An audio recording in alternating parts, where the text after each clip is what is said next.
이 8.15가 내일 모레입니다.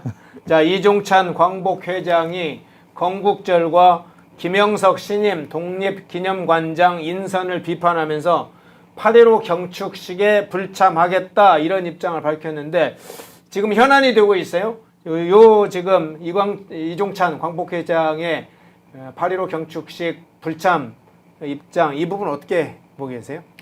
근데 저는 이 부분과 관련해서 역사를 보는 우리 보수 진영에 계신 분들의 인식이 한 번 더 저는 좀 바뀌어야 된다 이런 생각을 조금 해요. 네. 제가 무슨 말이냐? 역사와 관련한 논쟁은 불필요한 논쟁일까요? 많은 분들이 막상 이런 역사 논쟁 속에 들어가면 그 역사 논쟁이 뭐 밥이 나오냐 떡이 나오냐 그런 얘기하죠. 이념과 역사 문제는 막 그런 방식으로 몰아가는 경우도 있죠. 이게 뭐 경제하고 또 경제가 큰일이지 실용이 큰일이지 지금 그게 뭐가 필요하냐 그렇게 이야기하시는 보수 국민들이 꽤 있어요.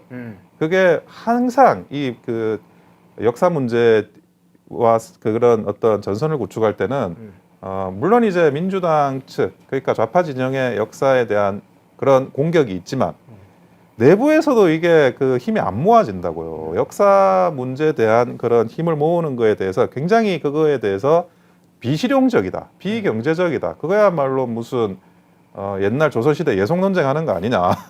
조선시대 사림하고 운구하고 뭐 싸우는 거 아니냐. 이런 식으로 인식하시는 분들이 많으신데 그 역사가 정치입니다.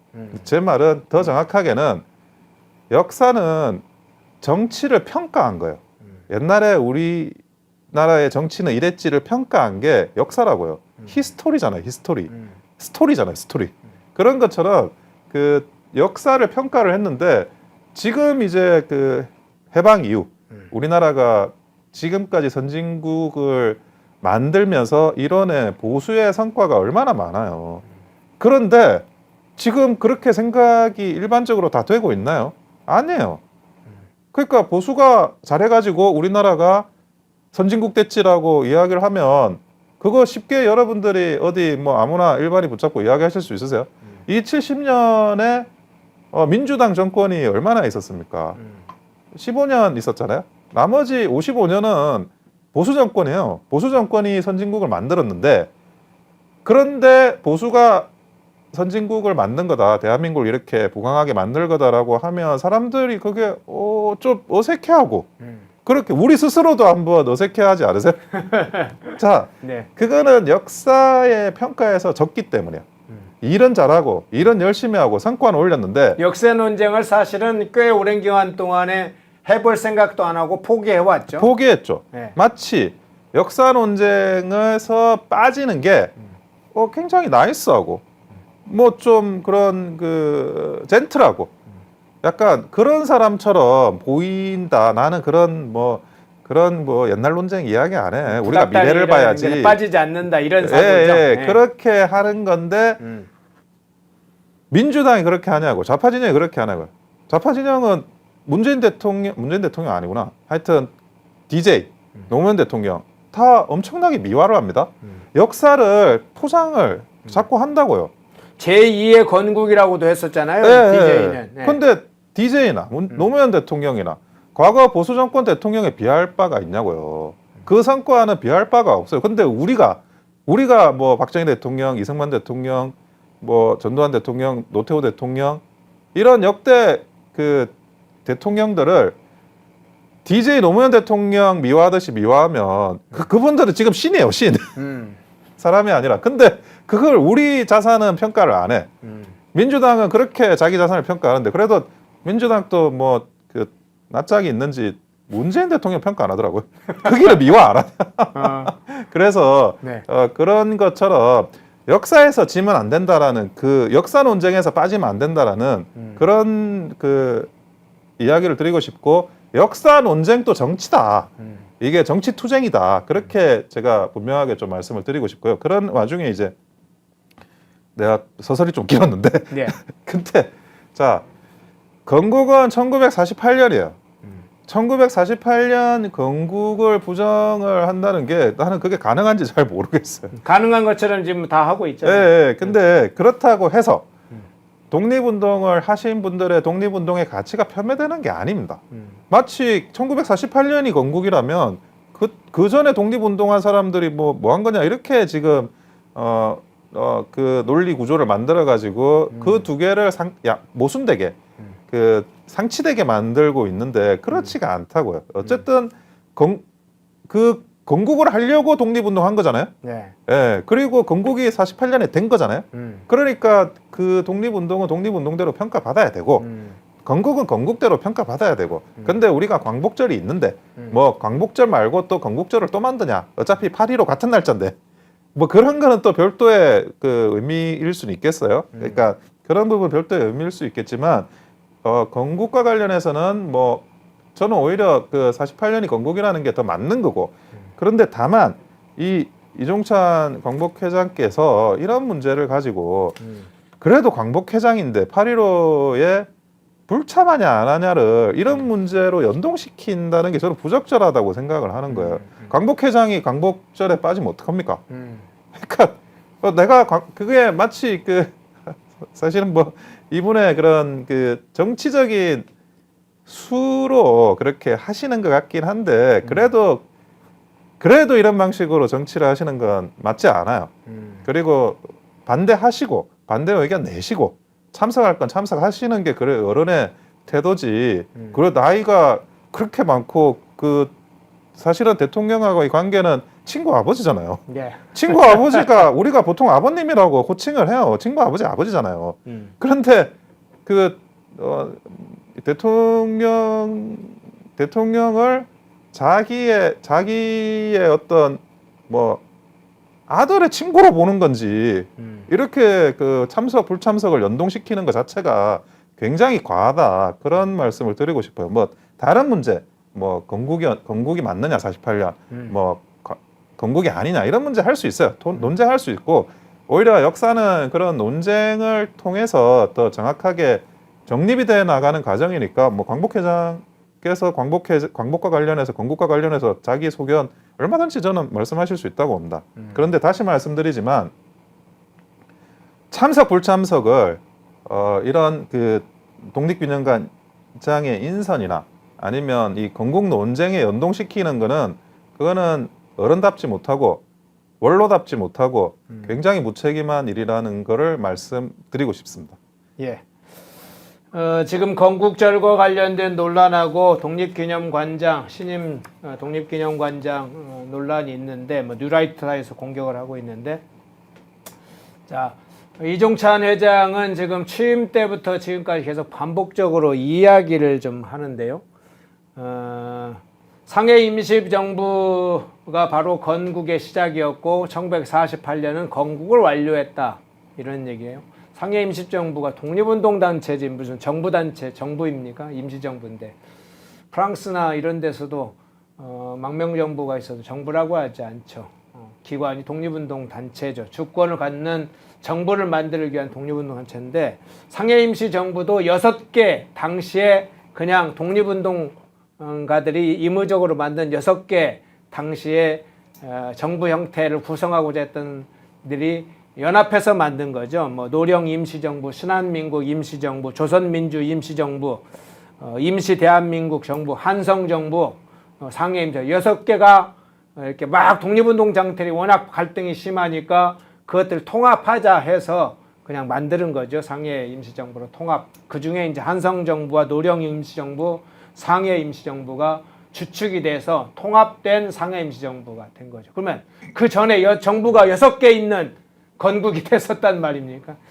그러니까 이제 말이 앞뒤가 안 맞는 얘기를 그냥 상식으로도 안 되는 얘기를 하고 있는데 자 이종찬 광복회장의 발언과 함께 조국도 지금 또 여기에 나섰어요. 이종찬 광복회장이 지난 10일 한특강에서 한국에 있는 반역자들이 일본 우익과 내통해 전쟁 전 일본과 같이 가고 있다는 위기감이 들었다. 이렇게 강의를 했어요. 한국에 있는 반역자들이 일본 우익과 내통했다. 이런 식의 발언인데 조국 대표는 이런 얘기했어요. 조국은 대한민국의 친일주구가 다시 활개를 치고 있다.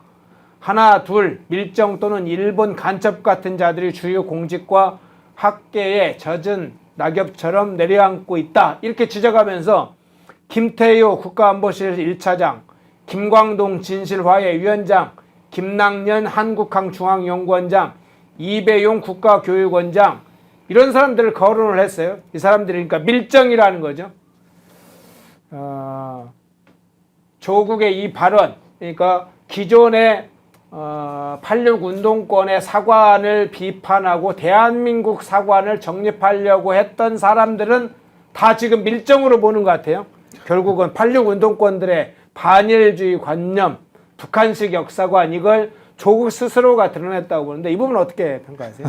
제가 그래도 우리 이종찬 광복회장께서 그 기관장이잖아요. 네. 공적인 기관장이고 개인의 자격이 아니지 않습니까? 그런데 그 특각을 하시면서 그것도 최근에 특강을 하시면서 한국에 있는 반역자들이 일본 우익과 내통해 전쟁 전 일본과 같이 가고 있다는 위기감이 들었다. 근데 한국에 있는 반역자들이 누군가요, 도대체? 윤석열을 생각하시는 것 같은데 윤석열 대통령은. 그리고 그 표현도 제가 볼 때는 어떤 기관장의 표현이 아니에요. 이거는 그러면 그 기관장 자리를 내려놓고 개인의 자격으로 뭐 그런 그 편하게 이야기하시면 되는 거예요. 근데 지금 이런 식으로 그 가격하게 말씀하시는 거는 좀 문제가 있다고 생각이 들고 그리고 한일 수교 누가 했습니까? 박정희 대통령이었어요. 그렇죠. 예, 그때 박정희 대통령이 한일 수교할 때 마찬가지예요. 굉장히 뭐 전국에서 데모가 일어났습니다. 학생들 데모하고. 근데 그런 그 데모와 관련해 가지고 박정희 대통령이 이제 연설을 합니다. 그런 연설을 하면서 미래를 보자 이야기를 해요. 그게 핵심이에요. 그 전체적인 연설의 내용은 그 연설도 굉장히 저는 명연설문이라고 생각을 하는데 한번 뭐 기회 되시는 분들이 읽어보셨으면 좋겠어요. 근데 결국에는 아니 일본과의 그런 식민지배나 이런 거를 다 알고 여기서 고통받으셨던 분, 독립운동하느라 있었던 분 다 그거 모르는 거 아니다. 그렇지만 미래를 봐야 된다. 그런 생각을 하고 그리고 나서 그 한일 수교 이후에 일본에서 바로 사실은 일본이 바로 옆에 있는 우리하고 가까운 그런 이제 그 민주주의 체제를 그래도 같이 쓰는 인접국이기 때문에 여러 가지 이렇게 그 물론 이제 일본 또 우리한테 수출을 많이 해가지고 경제적으로 굉장히 이익을 받지만 우리도 기술 도입이나 인적 교류나 이런 걸 통해 가지고 또 우리가 또 발전을 하는 그런 부분도 있었던 거예요 상호적으로. 그런데 앞으로도 마찬가지입니다. 예. 그게 상호적으로 가야 되고 그리고 마치 그 이종찬 광복회장의 이런 멘트를 보면 문재인 정부 때 노조편을 보는 것 같아요. 노조편을 보는 것 같고 그러면 그 과거에 문재인 정부처럼 완전히 일본을 상대로 쇄국을 해야 되느냐? 반일 죽창가 또 들었군요. 그리고 자 다시 제가 MZ세대 이야기를 합니다. MZ세대들 그렇게 생각하고 있을까요? 우리가 일본하고 이렇게 죽도록 싸워야 되고 그 원수지간이고 그런 그 과거의 역사를 알고는 있되 지금 현재의 일본을 상대로 그런 그 어떤 해묵은 감정을 가지고 이야기를 풀어나가야 되는 건가? 그렇지 않고 현재와 미래를 풀어나가게 해야 되고 또 이런 그 새롭게 태어나는 사람들이 미래를 이야기할 수 있도록 그 밑거름이 돼야 되는 게 기성세대 역할이라고 본다는 거예요. 근데 오히려 그 역할을 저는 광복회장이 해야 된다고 생각해요.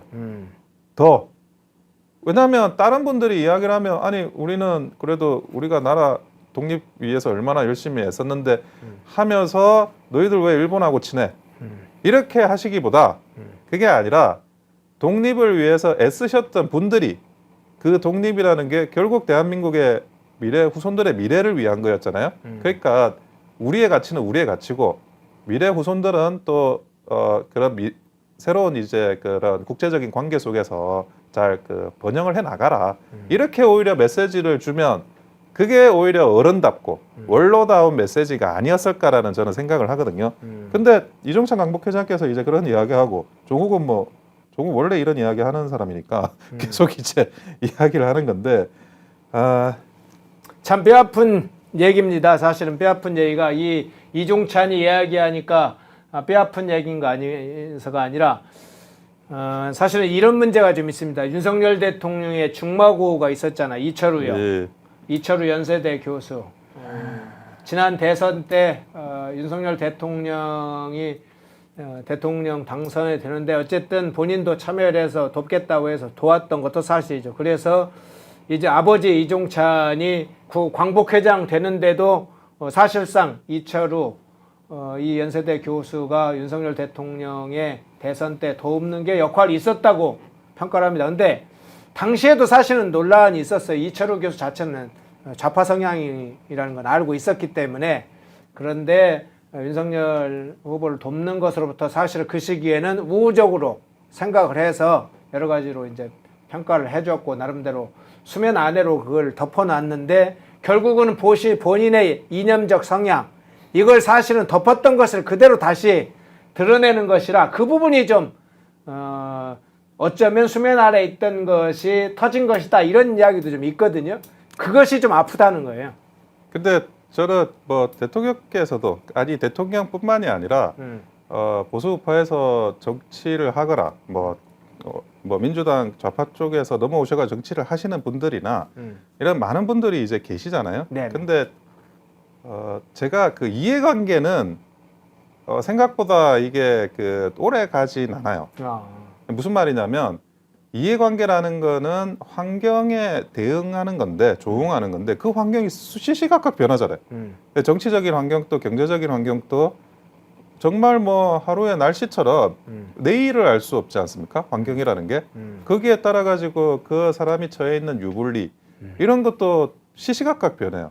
심지어 친분이란 것도 개인의 친분이란 거 오히려 개인이 친했기 때문에 더 서운한 감정이 생기고 애초에 뭐 대면한 사람이면 그분이 그 나를 욕하고 다니든 말든 무슨 상관이에요. 근데 그 관계가 있었던 만큼 더 사실은 서운함이 커지고 마음에 엉어리가 지는 게 이게 그런 부분이 있어요. 또 반대도 마찬가지예요. 처음에는 서운했다가 나중에 또 그게 아니라는 걸 알면 또 좋아지기도 하고 그런데 제가 이제 말씀드리고 싶은 거는 인간관계라는 건 그 역사 앞에서는 시시각각 계속 변합니다. 당연히 변하는 거예요. 그러니까 그게 영원히 갈 것 같지만 영원히 갈 것 같은 게 뭐가 있어? 2년 동안 못 갔는데. 그러니까 그거는 영원히 변하고 고유값으로 남아 있는 거는 성향이에요. 그 사람의 성향. 그렇죠. 예, 사상적 성향, 정치적 예. 성향 그런 예. 거죠. 그 사상적 성향, 정치적 성향은 이게 그 타고나는 것도 있고 후천적인 것도 있고 선천적인 거, 후천적인 거 복합적인 데다가 어디서부터 내가 이런 성향이 되었는지 나도 잘 몰라요. 예. 그러니까 나도 보수 우파인데 내가 왜 보수 우파가 되었지라는 걸 뭐 이렇게 기원을 따져보면 내 스스로 어디서 그게 발언을 했는지를 모르겠다고. 대부분 다 그래요. 어떤 걸 하나의 어떤 사건으로 설명하고 싶어 하겠지만 그렇게 생각하는 명시적인 사건보다 눈에 보이지 않는 어떤 여러 가지들이 복합적으로 일어나요. 내 성향이. 그래서 원인을 이 성향까지 온 원인을 내가 모르기 때문에 이 성향을 내가 바꾸는 방법을 몰라요. 그래서 그 성향은 계속 가는 거예요. 그게 고유값이에요. 그 사람의. 어떤 사람을 인사를 하든 그것도 마찬가지라고요. 그 사람이 가지고 있는 성향, 그 성향이란 거는 이미 히스토리에 다 나와 있어. 뭘 굳이 저 사람 만나보니까 뭐 나한테 뭐 싫은 소리 하네, 나한테 서운하게 하네, 나한테 뭐 좀 이빨린 소리 아부 같은 이야기를 하네. 그거하고 상관이 없어. 그 사람이 가지고 있는 히스토리를 쫙 알면 우리가 뭐 우리 그 원장님부터 해가지고 다 알잖아요. 어떤 사람이 살아온 히스토리 모르는 사람 있습니까? 여기서 이름 좀 알려진 사람 중에 그걸 보면 그냥 나와 있어요. 그래서 제가 이 이야기를 하는 게 조금 원론적인 이야기 오늘 많이 하는데 네. 선조가 이순신을 그 삼도수군 통제사로 임명을 하잖아요. 이순신을 본 적이 없어요. 한 번도 못 봤어요. 유성룡이 청거를 했다 그러는데 유성룡의 청거만을 믿고 선조가 이순신을 삼도수군 통제사로 임명을 했겠어요? 그러니까 계속 뭐 그 사람이 쌓아온 히스토리가 이미 나와 있는 게 있어가지고 내가 볼 필요가 없는 거예요. 빨리 보내라고. 당장 왜군이 쳐들어올 것 같으니까. 그런 정도로 그 성향이라는 거는 그 사람이 가진 고유값이고 설사 심지어 지금 나하고 사이가 안 좋아도 나한테 싫은 소리를 해도 그 사람의 그 성향값에 따라 가지고 배치를 해야 된다는 거예요. 제 말은 그 이야기를 좀 뭐 목 놓아서 이야기합니다. 네. 그 얘기하니까 그 생각이 나네요. 그 조선시대의 대다수의 백성들은 평생 사는 동안에 자기 그 삶의 사는 곳에서 대체로 3km 반경 안을 거의 벗어나지 않는다고 그래요. 그러니까 뭐 농사 짓고 어디 시장 보러 가는 일이 간혹 한 번씩 있을 수 있죠. 근데 대부분은 반경 3km 안에서 평생을 산다고 하는데, 아까 이순신 뭐 장군 모른다, 선조가 몰랐는데 왕이라 해봤자 평생 궁 안에서 사니까 그냥 평생 몇 킬로 안에 반경에서 사는 거예요. 예. 그러니까 그 밖에 있는 사람들을 모르는 게 그런 왕이죠.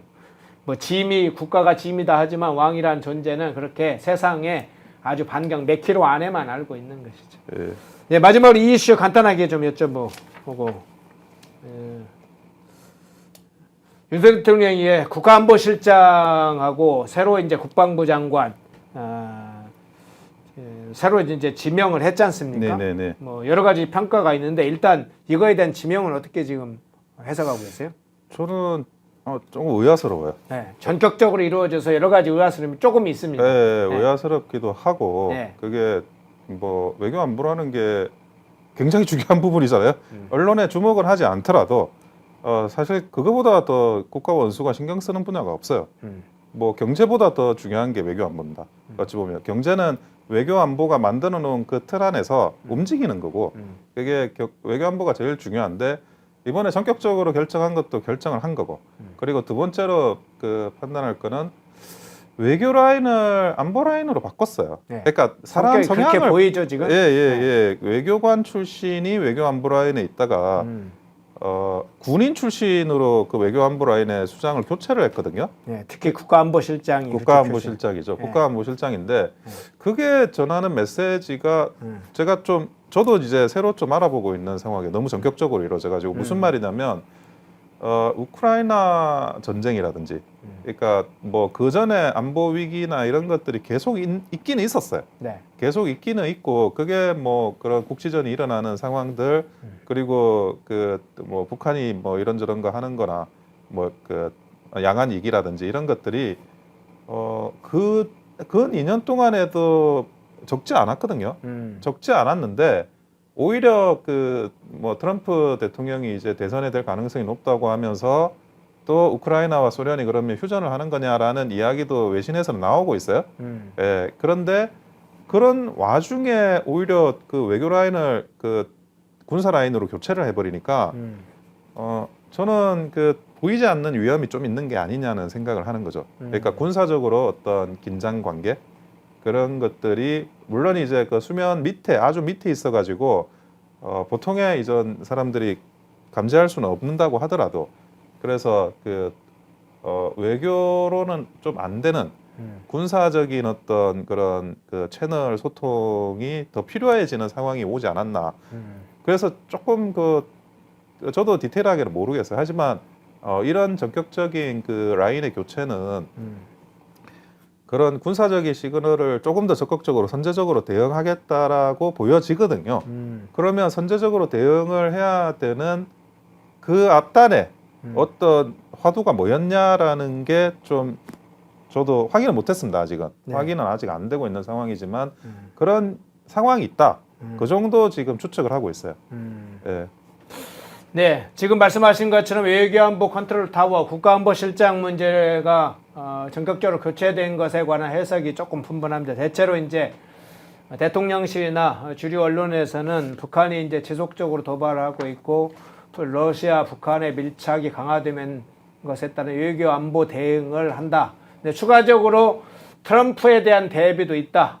트럼프와 관련해서는 물론 경제적인 문제도 있지만 당장의 방위비 삭감 문제나 주한미군 관련된 문제나 한미연합 사령부 운용이나 훈련 이런 것들이 민감하게 벌어질 것. 또 한축으로는 김정은과의 뭐 지난번처럼 협상이나 회담이 될 건지 뭐 이렇게 되다 보니까 트럼프가 대통령이 됐을 경우에 한국의 안보 체계에 중대한 변화가 생길 가능성을 염두에 두고 이렇게 미리 선제를 한 거냐 이런 주장은 있습니다. 지금 이제 그런 여러 각도의 주장이 있는데 이런 이야기도 있어요. 요거 이제 사이드인데 예. 최근에 왜 국군정보사령부 내부에 좀 여러 가지 문제가 있었지 않습니까? 이 문제와 관련해서도 김용현 경호처장의 역할, 그다음 신원식의 장관의 역할, 이 문제가 좀 있었거든요. 요 이제 대응 차원에서 이루어진 분석이다 이런 얘기도 좀 일부 있어요. 그 사안은 좀 알고 계신가요? 예. 물론 이제 정보사와 관련해서 그 블랙 요원들 명단이 유출이 됐잖아요. 네네. 근데 이 유출이 된 걸 파악하는 과정이 오히려 그 북한의 어떤 서브 전산망에 들어가서 그 전산망 내에서 블랙 요원의 명단이 돌아다니고 있는 걸 역으로 탐지한 거예요. 그러니까 우리가 탐지하는 능력이 네. 어쨌든 물론 이제 결과적으로 탐지당해서 문제예요. 그게 뭐 문제가 아니라는 건 아닌데 우리도 탐지를 한 거거든요. 그런 격의로. 그러니까 그거는 일단 우리가 또 그 북한의 서브를 탐지했다는 면에서는 꽤 그 정보 능력이라는 게 그동안 이제 블랙 요원 명단의 유출과 관련해서 다 뭐 없어진 거 아니냐라고 만으로 일면으로만 평가할 수 있는 부분은 아닌 것 같아요. 역탐지를 할 수 있다는 것 자체는. 그리고 두 번째로는 저는 뭐 개인적인 추측인데 그 핵무장 이슈가 있는 게 아닌가 하는 생각을 좀 해요. 핵무장. 예. 그러니까 핵무장이나 핵잠수함 이슈들. 그러니까 핵과 관련해서 그러니까 뭐 당장 핵무장까지는 가긴 어렵긴 할 거예요. 하지만 재처리 문제라든지 그리고 그 재처리 시설을 확보하는 문제라든지 그리고 그 핵잠수함을 도입하는 문제 이 부분은 이게 외교 사이드가 아니라 좀 군사 라인 사이드에서 해결해야 되는 게 아닌가 하는 그런 추측을 좀 조심스럽게 해본다.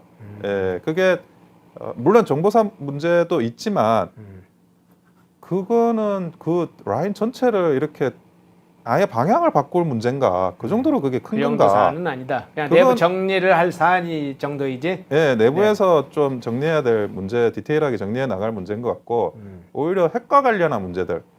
이거는 핵이 가지고 있는 뭐 외교적인 문제, 안보적인 문제, 국제 지형과 관련한 문제 너무 크게 이게 존재하거든요. 특히 뭐 핵 잠수함 정도는 호의적인 것 같아요. 그러니까 그 인태 사령관도 핵잠수함 도입에 대해서는 긍정적으로 발언한 적이 있으니까 미군에.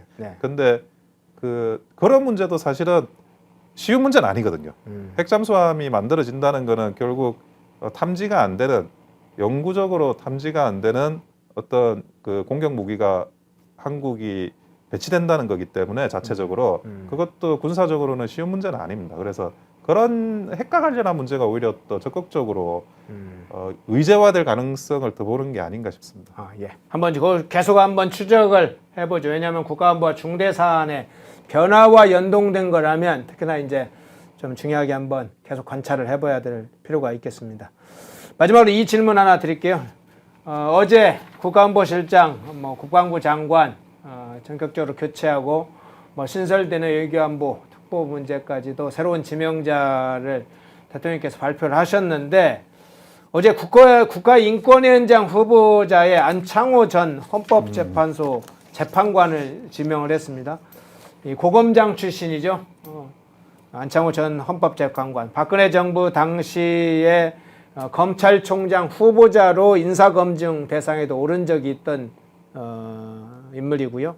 박근혜 대통령 탄핵 때는 그때는 다 지금 재판관이 전원 모두 탄핵을 인용을 했죠. 그때 이제 보충 의견을 냈던 인물이기도 합니다. 2022년 공수처 자문위원장을 맡았는데 그때 문재인 정부 시절 당시 민주당이 검찰에 가한 수사 방해 논란을 공수처가 수사하라 이런 취지로 들리는 발언을 했어요. 그래서 내용은 이렇게 했습니다. 수사를 방해하는 위협은 민주주의 적이다. 2022년에 정부가 새롭게 막 들어서면서 했던 얘기입니다.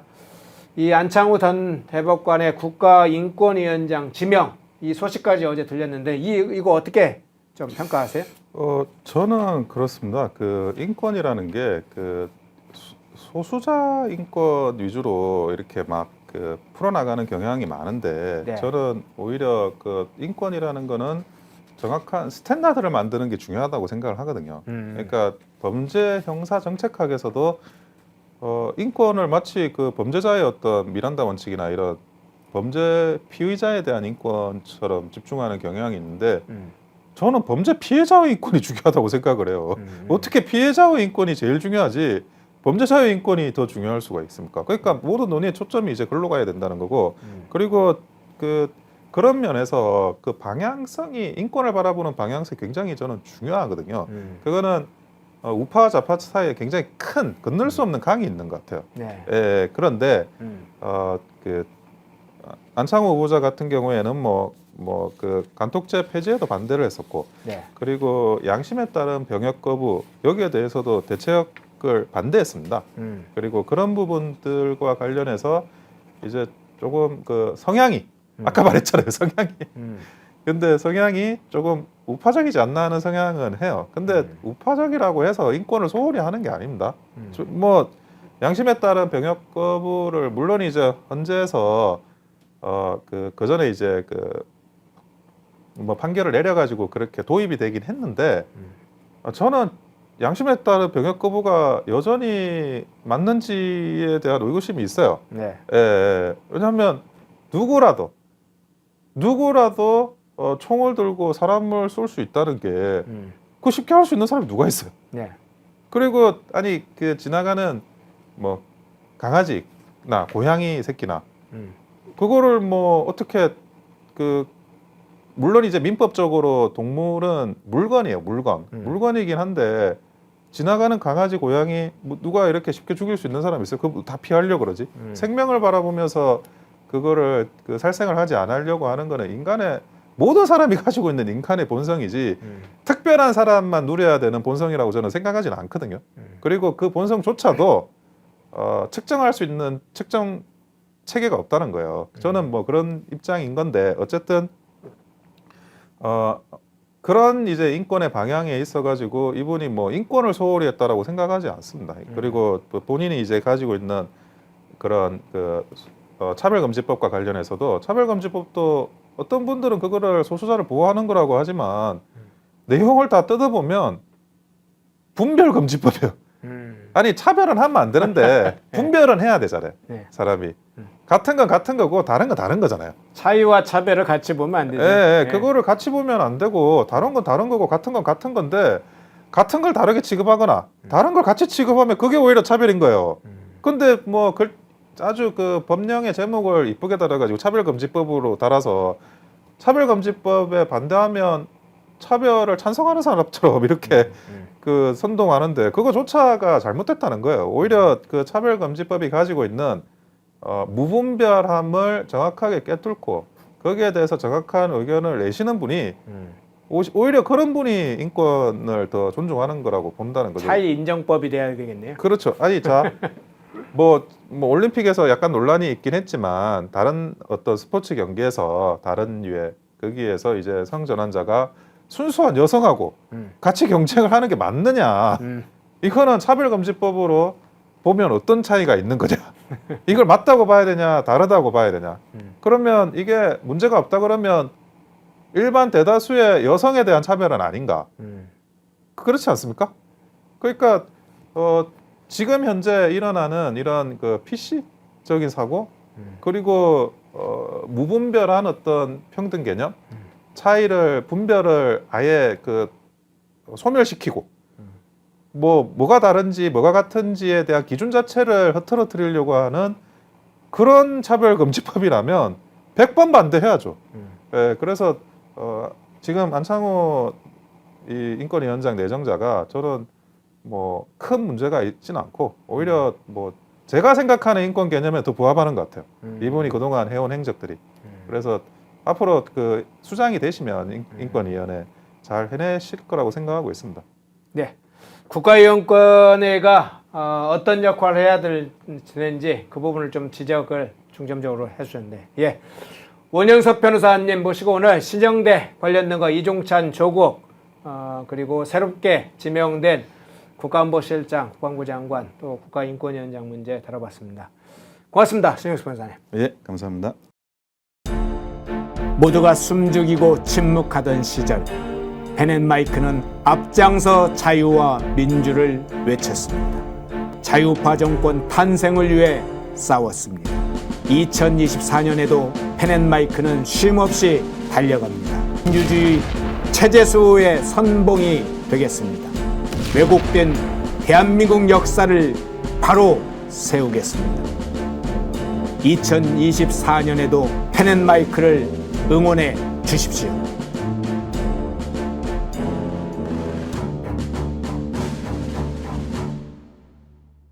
인터넷 검색창에 펜앤마켓을 검색해 주세요. 펜앤마켓은 펜앤드마이크 구독자분들을 위한 종합 쇼핑몰로 좋은 상품으로 온라인 최저가를 목표로 하는 마켓입니다. 많은 관심과 사랑 부탁드립니다.